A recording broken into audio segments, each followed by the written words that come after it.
Bonjour les élèves de la première année collège. On va continuer notre leçon des courants électriques continus. On a déjà vu l'intensité des courants électriques et on va voir maintenant l'appareil de mesure de l'intensité.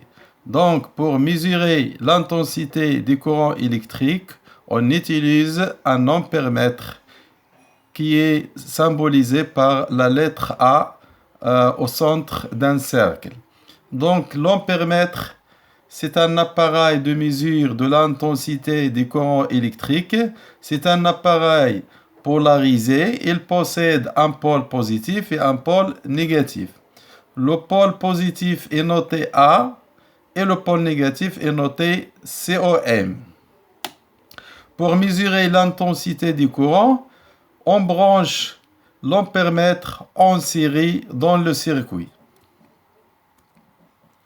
Comme on voit ici dans ce circuit, nous avons une pile, une lampe et un ampèremètre qui est branché en série avec les différents dipôles. Donc vous voyez ici que la borne négative de l'ampèremètre est branchée du côté de la borne négative du générateur et la borne positive de l'ampèremètre est branchée du côté de la borne positive du générateur. Donc il faut toujours le brancher de cette manière parce que si on inverse le branchement de l'ampèremètre, elle va être détériorée. Donc ici vous voyez le courant va sortir de la borne positive, il va passer dans la lampe et dans l'ampèremètre. Donc les trois dipôles sont branchés en série.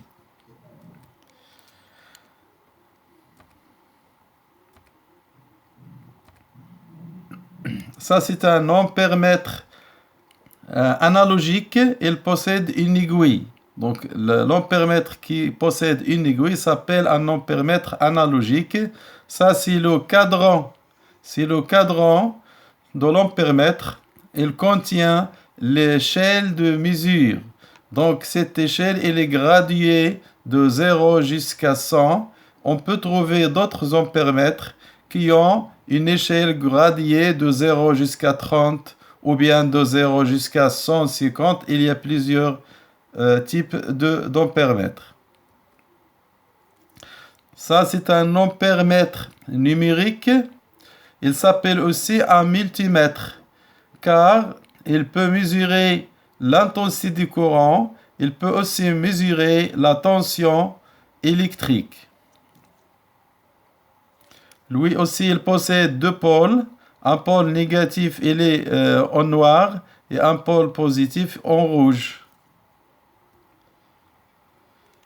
Ça, c'est un ampèremètre analogique. Voilà donc sa borne négative. Et ça, c'est la borne positive ou bien celle-ci. Donc, si l'intensité du courant est très forte, on utilise cette borne, 10 ampères, avec la borne négative. Si le courant est faible, on peut utiliser l'autre borne positive avec la borne COM.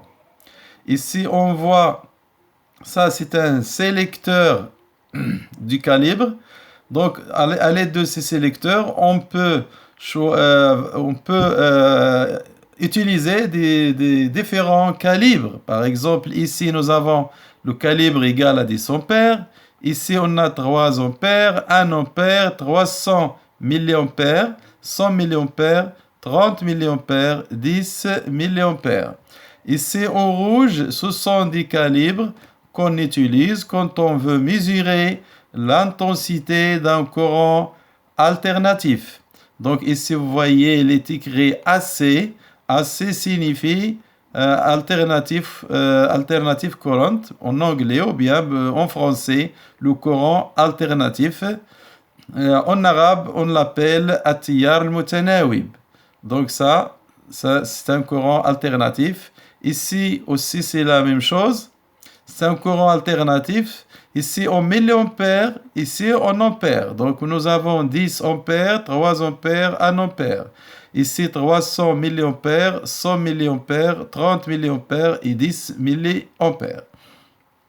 Ici nous avons les mêmes valeurs, mais ici il est noté DC, donc c'est pour le courant continu.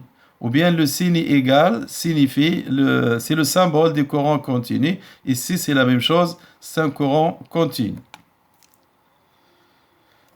Donc pour mesurer l'intensité d'un courant continu, on utilise la borne COM avec l'une des deux bornes qui sont en rouge, c'est-à-dire la borne positive.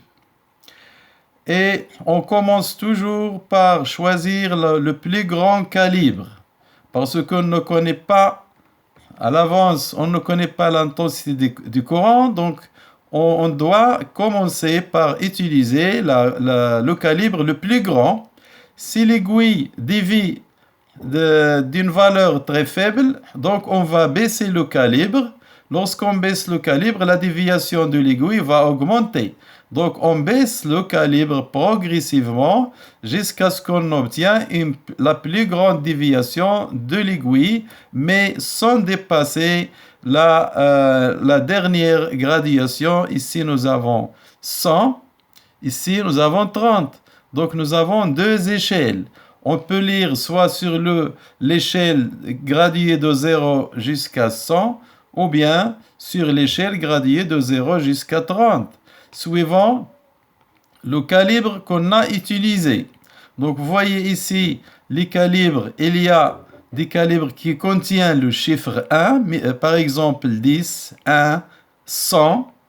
Donc ces calibres 10, 1 et 100 contiennent le chiffre 1. Donc si on utilise ces trois calibres 10, 1 ou bien 100, on doit lire sur le calibre gradué sur l'échelle graduée entre 0 et 100.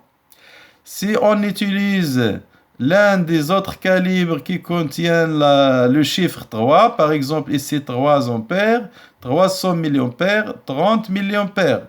Donc si on utilise l'un de ces calibres, 3, 300 ou bien 30, on doit lire sur l'échelle graduée de 0 à 30. Et ça, c'est tout simplement pour simplifier les calculs. Ici, on voit un multimètre. Donc, vous voyez ici, il y a des cadrans. Ici, il y a un domaine qui est en noir. Il y a des domaines qui sont au rouge. Donc, ce qui est en noir, c'est pour le courant continu. Ce qui est en rouge, c'est pour le courant alternatif. Ici, nous avons la lettre A. Ici aussi la lettre A. Donc, ça, c'est pour mesurer l'intensité du courant. Ici, nous avons V. Ici aussi V. Donc, ça, c'est le volt. C'est pour mesurer la tension électrique. Mais ici, il est en rouge. Donc, c'est pour mesurer la tension d'un courant alternatif. Ici, en noir, c'est pour mesurer la tension d'un courant continu. Ici, nous avons A dans cette partie en rouge. C'est pour mesurer l'intensité d'un courant alternatif. Ici, en noir, pour mesurer l'intensité du courant continu. Et ça, c'est pour mesurer la résistance. L'unité de la résistance, on va le voir plus tard, c'est en ohm, de symbole oméga. Donc ça, c'est pour mesurer la résistance. Donc, cet appareil de mesure, il peut mesurer des grandeurs différentes. Il peut mesurer la tension, il peut mesurer l'intensité du courant, comme il peut mesurer la résistance. C'est pourquoi on l'appelle un multimètre, c'est-à-dire il a plusieurs fonctions. Donc, comment choisir le calibre du multimètre en mode ampère-mètre? On commence toujours par le plus grand calibre. Donc ici, nous avons le plus grand calibre, c'est 200 milliampères. Ici, nous avons 20 milliampères, ici 2 milliampères. Le calibre d'intensité choisi sur le multimètre correspond à la plus grande valeur d'intensité que ce dernier peut mesurer. Si on choisit un calibre qui est inférieur à l'intensité du courant qui passe dans l'appareil de mesure, sur l'écran, on va voir le chiffre 1. Donc, si on obtient ici un 1, donc la mesure est erronée, c'est-à-dire que l'appareil ne peut pas donner la valeur de l'intensité.